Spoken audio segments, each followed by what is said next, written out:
Average Woodsman here, back with another video. So today I wanted to go over the Pocket Altoids 10 survival kit. So I'm not the biggest fan of the concept as a whole necessarily. I don't think that something this size or even smaller, like an Altoid size 10, can hold enough items to affect survivability in even something like a 72-hour situation. With that being said, I do think for very specific kits like fire, fishing, things like that, that they can be very useful, or as a supplemental kit that you can keep on your person in something like a cargo pocket. So that's kind of what this is going to be, a supplemental kit that you can keep on you as almost like an EDC when you're out recreating in the backcountry. And I think that these actually work really well for that. So let me go ahead and get into this. I'll break out all the items, explain everything, how I have it laid out, how I have it set up, and kind of go through it. Remember, these have been around. This concept has been around, dating all the way back to the SAS Survival Handbook. So this is not something new, but these can be useful if they are approached in the correct way. So let me go ahead and break it all down, get everything laid out, and I'll go ahead. All right, so before I break into this and pull everything out, let me also say that you're never going to be able to fit a cutting tool, a proper cutting tool, into something this small. And a lot of guys will take an even smaller tin, like a Altoids tin, and try and build a survival kit around it. I don't think that that's a good idea. So I recommend, instead of trying to put one of those really like small pocket tools or one of those useless folding razor blades, just carry with you a good folding knife or a small fixed blade, even a decent sized belt knife. Keep this on you, and you can have a knife in your pocket along with this also in your pocket, whether that be in a back pocket, a cargo pocket, whatever. And now you have more items. I wanted to start the video off by saying that before I broke everything out, because of how important your cutting tool is. Your cutting tool is your most important item that you have.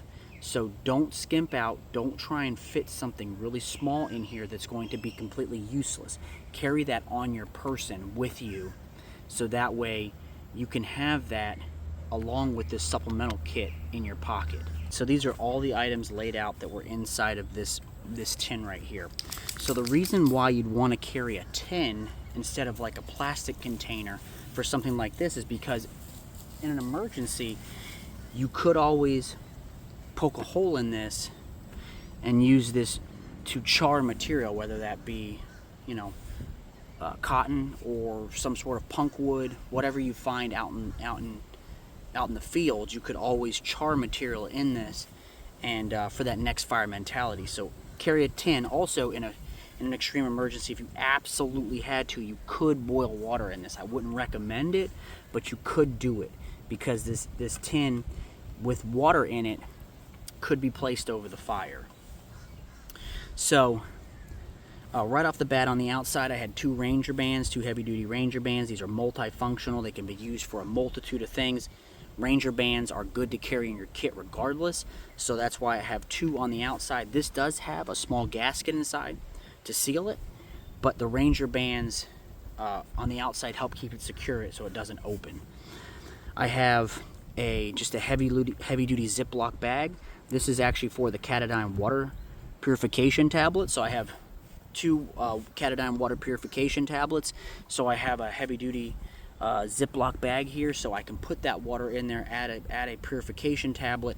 Now I have potable water that I can even carry with me if I had to. If I don't have, let's say, a water bottle or a water filter because for some reason I lost my main pack. Remember, this is a supplemental kit that I have on my body. This is not my only survival items.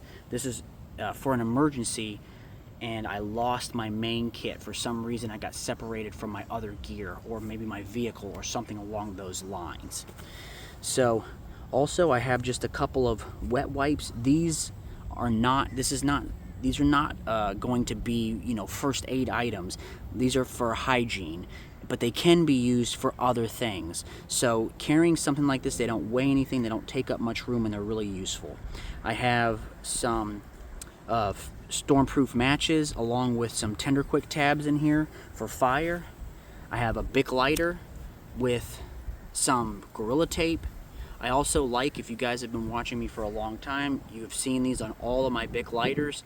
I like to wrap a little piece of bank line.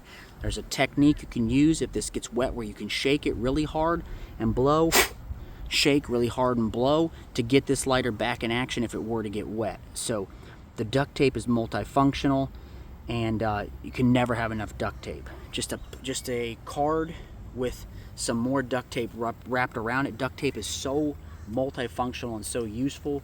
Carrying it doesn't weigh a lot, and you can use it for a multitude of things. This is a Soon-to compass, just a button compass for general navigation.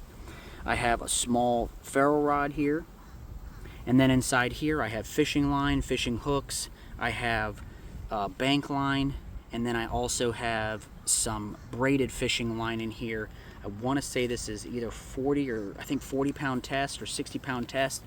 So I have plenty of cordage in here along with some fishing hooks if I had to fish, if I were out, if it turned into a longer survival situation, a more extended survival situation. This amount of gear would not be ideal for that type of a scenario, but if you're stranded in an emergency situation, you have to do with what you have. That's another reason why I don't like these really small survival tins, because they just can't fit enough gear to make you comfortable and have you thrive in a survival situation. You know, you're still missing aspects of this, like shelter and things like that, because you just can't fit proper shelter in a small tin like this. So that's one of the reasons why I don't like these. But as a supplemental kit that you keep on your person in your, like a cargo pocket, they are good for that. Or even a EDC style kit that you can carry on your person that doesn't weigh a lot and doesn't take up much room. Alright guys, so that's the video. Like I stated previously, you know, these types of kits, they can be useful, and they can, if they're put together correctly and they're used correctly and you have the correct gear in them. Now your kit doesn't have to be exactly like this. This is just specifically the items that I have in my kit. Anything like this can be used in other kits that you have. You know, this is something that's going to supplement your main kit. You don't want to rely on this as your only gear that you have on you, because in a survival situation or an emergency situation, this will not be enough. So just take that into consideration. Remember to like, subscribe, share these videos with your friends and family. Be safe, stay dangerous, and I'll catch you on the next one.